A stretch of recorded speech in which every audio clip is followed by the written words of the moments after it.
Hi viewers, అస్సలాము అలైకుం. Welcome back to S kitchen queen.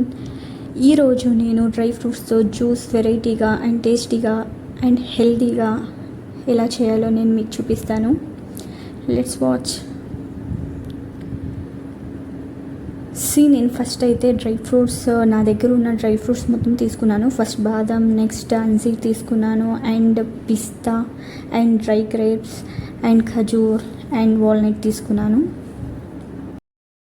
And chia seeds తీసుకున్నాను. Chia seeds హెల్త్కి చాలా మంచిది అండ్ వెయిట్ లాస్ కూడా అవ్వచ్చు. ఇప్పుడు ఈ డ్రై ఫ్రూట్స్ మొత్తాన్ని నేను వాటర్లోకి యాడ్ చేసేస్తున్నాను అండ్ దీన్ని ఓవర్ నైట్ లేకపోతే మార్నింగ్ టు ఈవినింగ్ అయినా 6 to 7 hours దాకా సోక్ చేయండి. అండ్ ఈ చియా సీడ్స్ 1 tablespoon నేను డ్రై ఫ్రూట్స్లోకి యాడ్ చేసేసాను. నేనైతే మార్నింగ్ నుంచి ఈవినింగ్ దాకా ఇలా సోక్ చేసుకున్నాను. అండ్ ఇలా నానబెట్టుకున్న డ్రై ఫ్రూట్స్ని ఒక మిక్సీలోకి యాడ్ చేసేసుకున్నాను. అండ్ ఖజూర్లో ఉన్న విత్తనం ఉంది కదా, దాన్ని రిమూవ్ చేసేస్తున్నాను.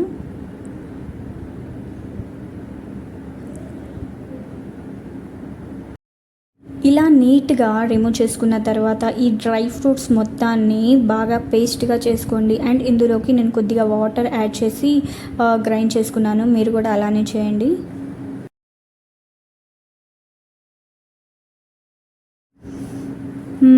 ఇలా ఫైనల్గా పేస్ట్ అయితే వచ్చేసింది.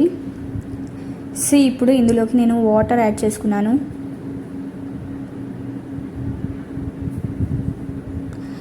ఇలా వాటర్ యాడ్ చేసుకొని హాఫ్ గ్లాస్ ఆఫ్ వాటర్ అయినా 1 glass ఆఫ్ వాటర్ అయినా మీ ఇష్టం, మీ క్వాంటిటీ యాడ్ చేసుకొని బాగా మిక్స్ చేసేసుకోండి. ఫైనల్గా డ్రై ఫ్రూట్ జ్యూస్ అయితే తయారైపోయింది. అండ్ టేస్ట్ కూడా చాలా బాగుంది, ఎందుకంటే మేము ఇందులోకి ఖజూర్ని యాడ్ చేసాం కదా, సో టేస్ట్ అయితే చాలా బాగుంది. ఫైనల్గా మన జ్యూస్ అయితే రెడీ అయిపోయింది. హెల్దీ డ్రై ఫ్రూట్స్ జ్యూస్ అయితే చక్కగా తయారైపోయింది.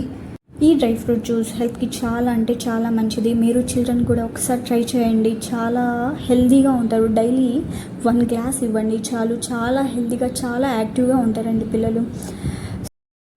ఇలాంటి మరెన్నో వీడియోస్ కోసం ప్లీజ్ లైక్ చేయండి, వాచ్ చేయండి, షేర్ చేయండి అండ్ సబ్స్క్రైబ్ చేయండి. Thank you. Bye bye.